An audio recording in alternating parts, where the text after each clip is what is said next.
The kick's power comes from the torque generated by the rotation of the hips. It's the same principle that cracks a whip. Turning the hips just a few degrees forces the foot to travel a much greater distance and creates a lot of speed as it does. The longer the leg and quicker the rotation, the faster the kick. And unlike karate, Muay Thai fighters are also taught to strike with the hard bone of the shin. A Muay Thai kick can generate roughly the same force as a baseball bat, enough to crack a rib or a leg. Basically, it works like a point of a knife. All the force is magnified by being concentrated in a small, hard area. Even if the elbow doesn't deliver a knockout, it will almost always leave a nasty cut and often end a fight. It's not the arms, but the legs that drive our fists. Like a piston, the explosive power of the legs is capable of generating hundreds of pounds of force, all to a very vulnerable area, the soft underside of the opponent's jaw. Like the Hanuman move, the flying knee relies on the explosive power of the legs. But rather than spread the power of our blow over two fists, it concentrates it into the spear point of the knee and combines it with the force of gravity. It's the equivalent of hitting our opponent in the chest with a sledgehammer. The hyperextension of the elbow, created by pulling back on the locked arm, virtually ensures that he will be taken down. The knee strike to the wrist dislodges the knife and further loads the elbow and shoulder. The technique can easily result in damage to the elbow joint, the tendons of the rotator cuff, or even a broken arm. The key to this move is turning your opponent's lower arm into a lever. By grabbing his arm during the initial attack, you set up the lever such that direct loading to his elbow joint is achieved. Once the elbow is locked and loaded, you can pull a much heavier opponent off balance by simply lowering your center of weight. With practice, the ninja can hit his intended target from distances as great as 45 feet. At impact, that's more powerful than a Major League Baseball pitch. This move is more about timing and precision than power. Instead of hacking through the limb, the first strike imparts an injury just a few inches below the elbow. The sword's razor-sharp blade easily slices through the soft tissue of the attacker's arm. This opens up his defense and provides the ninja a clean opportunity to deliver the kill stroke, a powerful shot to the top of his head. The move works by using your opponent's own body weight against him. The first strike can land at speeds greater than 20 miles per hour and can stun your opponent with the same injury-producing energy as dropping a bowling ball from over 11 feet onto his torso. By using his arm as a lever in conjunction with the leg sweep, you drive your opponent to the ground. Once he is on the ground, you follow up with a devastating strike to his face. The secret to the move is wrist control. By rotating your opponent's wrist to the maximum extent of its range of motion, the bones of the wrist lock against the bones of the forearm and make it impossible to bring the strong muscles of the upper arm to bear. Then, you can pull your opponent off balance and into a potent knee strike. The combined force of the knee strike and your opponent's forward momentum can be as much as 2,000 pounds, enough to dent sheet metal. The effectiveness of the Pola Kaimao lies not in raw power, but in speed. By relying on your triceps to snap the strikes forward over the elbow, 3 blows can hit in 7/10 of a second. The final impact of the strike to your opponent's face can deliver as much as 175 watts of power, more than enough power to stun him or crush the cartilage of his nose. You then add insult to injury, firing one last shot into one of the most sensitive regions of the body, the groin. Pulling off the move relies on 2 factors. The first is to combine the block and the strike into a single action. This reduces the time your opponent has to respond to just 10ths of a second.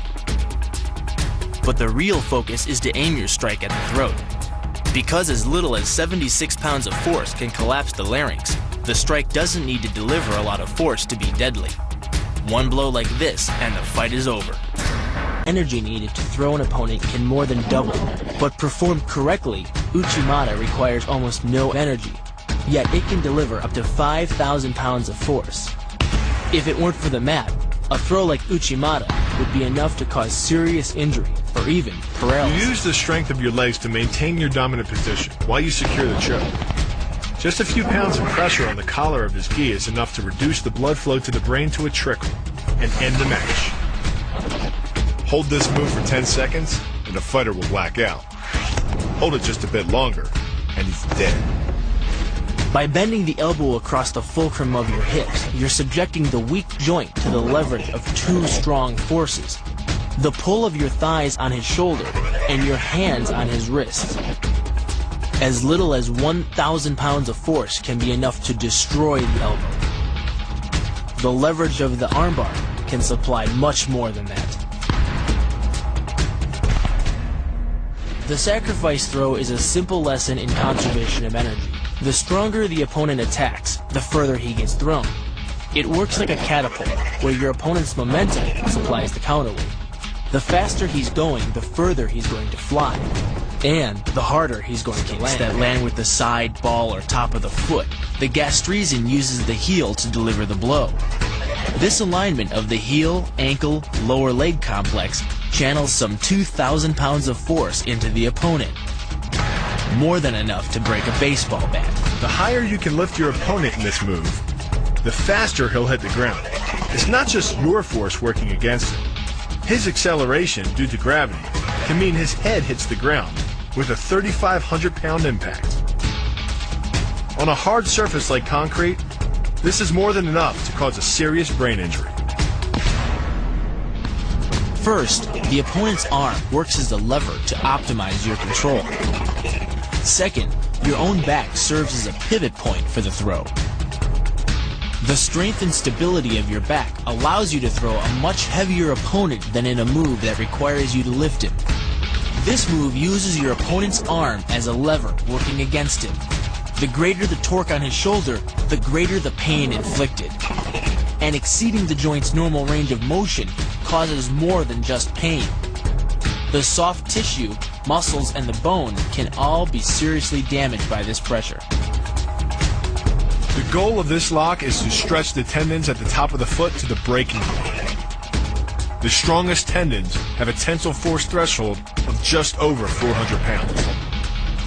Applying any more pressure than that can tear the tendons from their base or snap them in two. Because you don't have time to cock your arm in a surprise attack, bursting's effectiveness doesn't come from the rotational power of the torso. Instead, it's driven by the legs, which hurl you forward into your opponent. Both the block and the strike land with 300 pounds of force, more than enough to collapse the windpipe or fracture the delicate bones of the face. Doing the 360 defense requires you keep your body in motion at all times, using your arms to defend different angles of attack. The key is keeping your arms at an oblique angle, with your hands open and straight, so that you don't take any blows straight on. Each is deflected down the angle of your forearm, which reduces its impact. Your opponent is relying on his grip strength and outstretched arms to maintain the choke. The strength of your back and shoulder muscles is greater than the applied force of your opponent's hold, so it doesn't take much to break his grip. And the closer your hands are to your own neck, the greater the leverage. The disarm is basically a judo wrist lock and uses many of the same principles. By pulling your attacker forward as you turn, he loses his balance, giving you control of his wrist. The barrel of the gun then becomes a lever, allowing you to take the gun. Because you are using the muscles of your torso, which can deliver up to 10 times more force than the muscles of the wrist, the disarm works against an opponent who is much stronger than you. Actually, an elbow strike from another martial art, Muay Thai. But because the metal doesn't deform on impact, like human bone, every ounce of power is channeled directly into your opponent's face. With the twisting motion of the torso generating the force, and the stiff metal of the M16 providing the impact, it's enough to shatter a cheekbone or break a jaw. The combined momentum of your forward step, the twist of your torso, and the swing of the rifle, the butt stroke can strike your opponent at over 18 miles per hour, carrying well over 550 pounds of force. That's enough to drive a 16-penny nail through nearly 2 inches of pressure-treated wood. Add a follow-up slash and thrust with a bayonet, and the butt stroke becomes a real killer. But the real damage from the knee bar doesn't come from gravity. It comes from leverage. Once the knee is locked, your hips act like a fulcrum, and his leg acts like a lever, multiplying any force you apply. So even though the ligaments and tendons around the knee can sustain 1,700 newtons of force, the knee bar can load a lot more than that, enough to completely destroy the joint. Pushes his opponent at a location above the center of mass, while using his sweeping leg to create a tripping point, which is below his opponent's center of mass. Once the loss of stability has occurred, gravity does the work, and the damage. On the ground and on his back, your opponent is now vulnerable to any number of finishing strikes. Much like a nutcracker, your forearm and biceps apply pressure to your opponent's carotid arteries. Located on either side of the trachea, these two arteries are the only way to get blood to the brain. It can take less pressure than squeezing an orange to stop the flow of blood to the arteries. And with no blood flow, the brain shuts down almost instantly. Fight over. Control of your opponent's leg, you turn his hip into a pivot point. And there are two forces being imparted about the pivot point, one by the arm above and one by the sweep below. These forces act as a couple, resulting in your opponent's rotation that slams him right to the deck. And given the speed of rotation and the force of gravity, that impact could cause permanent injury.